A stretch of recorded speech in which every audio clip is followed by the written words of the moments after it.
उत्तर भारत के राजनीति में एक नाम बराबर चर्चा में रहता है, जिसका नाम है चंद्रशेखर आज़ाद रावण। उनका जीवन न केवल संघर्ष से भरा हुआ है, बल्कि उनकी पूरी पहचान दलित समाज से और उनके संघर्ष से किए गए कामों से पहचान बनी है। रावण का जीवन एक प्रेरणा है, विशेष रूप से एक इस समाज के लिए जिसे हमेशा दबा कर रखा गया, जिसे अधिकारों से वंचित रखा गया।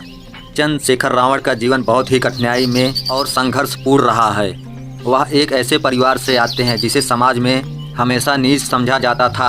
उन्होंने अपनी ज़िंदगी में कई कड़े संघर्ष का सामना किया, उन्होंने लेकिन हार नहीं मानी। उनका नाम तब तक लोगों के बीच में नहीं था जब तक उन्होंने समाज में आकर बाबा साहेब भीमराव अंबेडकर के चलते हुए विचारों का जागरूक बनाते हुए गरीब और तबके के लिए आवाज़ उठाते हैं।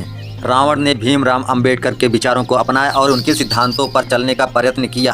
उन्होंने हमेशा यह महसूस किया, जब तक समाज का निचला वर्ग सामाजिक और आर्थिक अधिकारों से वंचित रहेगा, तब तक कोई समाज समृद्ध खुशहाल नहीं हो सकता। इस विचारधारा ने रावण की इस दिशा में आवाज़ बनने का प्रेरित किया। चंद्रशेखर रावण अपने जीवन के कई साल जेल में बिताए हैं, लेकिन जेल में रहने के बावजूद संघर्ष नहीं छोड़ा।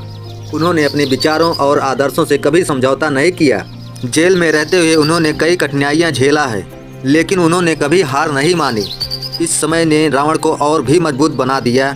यह समझ गए, एक सशक्त आंदोलन के बिना समाज में कोई बदलाव नहीं लाया जा सकता। उनका मानना था कि एकजुट होकर ही दलित, आदिवासी और पिछड़े अपने अधिकारों के लिए आवाज़। उन्होंने न केवल दलित और पिछड़े समाज के लिए लड़ाई लड़ी है, बल्कि आदिवासी समाज के मुद्दों को लेकर उठाया।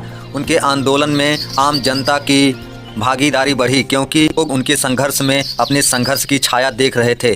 चंद्रशेखर आज़ाद रावण ने विभिन्न आंदोलन के माध्यम से यह भी साबित किया, अगर किसी समाज को सशक्त बनाना है तो उसे पहले शिक्षा और जागरूकता होना चाहिए।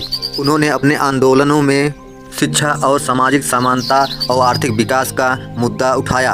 आज चंद्रशेखर रावण बहुजन समाज के सबसे बड़े नेता बन चुके हैं, बल्कि वो समाज के भीतर एक आदर्श बन गए हैं। रावण ने बल्कि समाज को यह सिखाया है, उनके पास अपने अधिकारों का प्राप्त करने का, इस अधिकार को पाने के लिए संघर्ष करना होगा। उनके नेतृत्व में बहुजन समाज एक मजबूत आवाज़ बन चुका है, जो न केवल सरकार के सामने खड़ा है, बल्कि समाज के हर तबके के लिए रक्षा करने के लिए खड़ा है।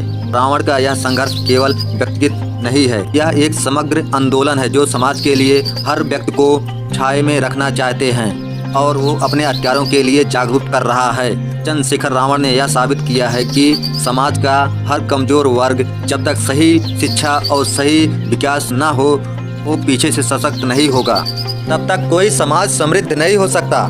चंद्रशेखर रावण ने जो संकल्प लिया है, वह एक नेता के तौर पर नहीं, बल्कि वह समाज के रूप में दलित और पिछड़े वर्गों की सशक्त आवाज़ बनने का प्रतीक है। उनका जीवन यह दर्शाता है कि अगर उद्देश्य